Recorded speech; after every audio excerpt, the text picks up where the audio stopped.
Hey everyone, welcome back to Lit Term Tuesday. Alright, just like we did last week, go ahead and jot down the text from this slide in your notes, and then go ahead and draw this shark fin looking line drawing here because we're going to fill it in with a little bit of extra information.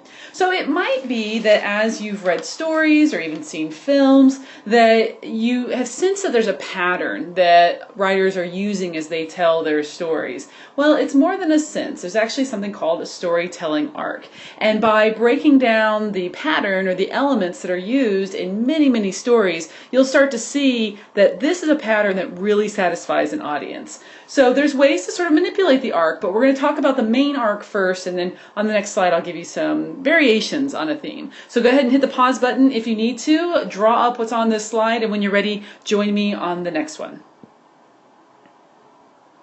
Alright, you now have your storytelling arc, a blank one on your paper. Go ahead and in the green text that I have, go ahead and write these elements on your notes as I talk about them.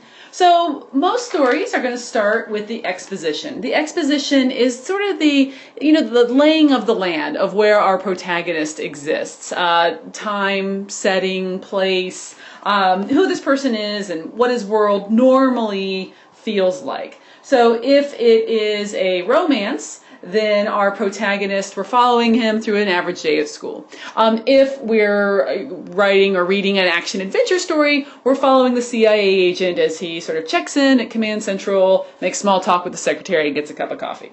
All right, then we have conflict introduced right here. This is where something has changed in our protagonist's ordinary world, which is pulling him into this adventure. So in the case of the romance, maybe the boy sees the most beautiful transfer student who's just arrived, and she is now sitting next to him in Spanish class. So it says conflict. It can be a good conflict, right? His heart is thumping and he's excited, but certainly something has changed from his ordinary world, and now he has a mission, right, to get the girl. If we have our CIA agent, maybe he's, a phone call comes in and there's been an assassination attempt on the president. And now he's got to leap into action as he's going through his journey to, solve the crime or catch the terrorist or whatever it is.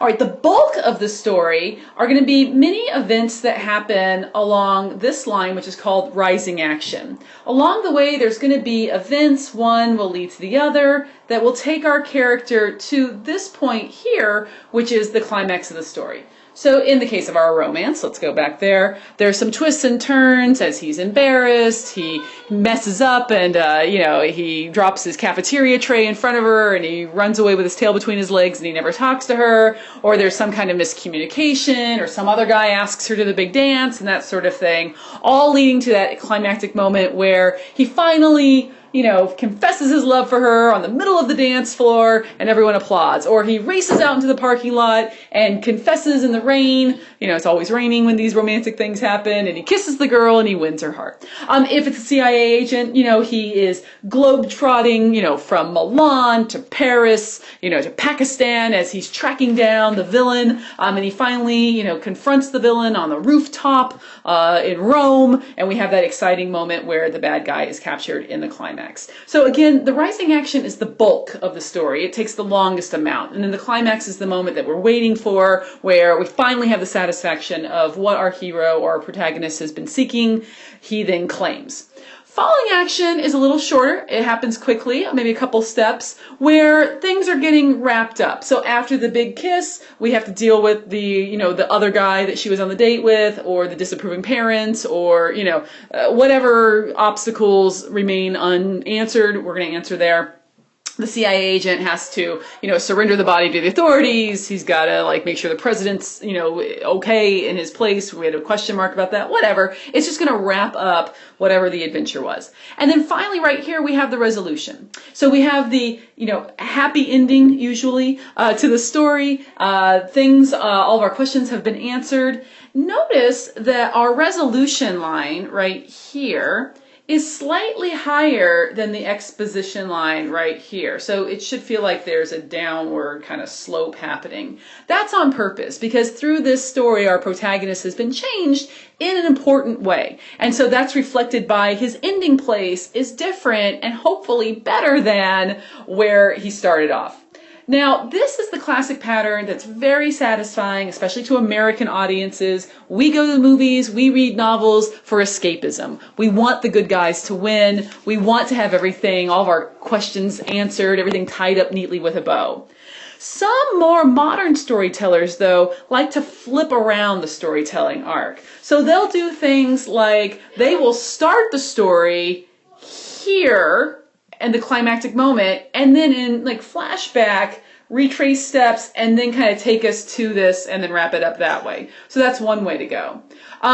Some more European style, like French cinema comes to mind, might just follow our story. Let me get a different color here. I'll do yellow. So a French classically, avant-garde film might start here, take us through this character's conflict, but then end here before the climactic moment. Like the main character will walk through a door and then it's like, fin, like the end.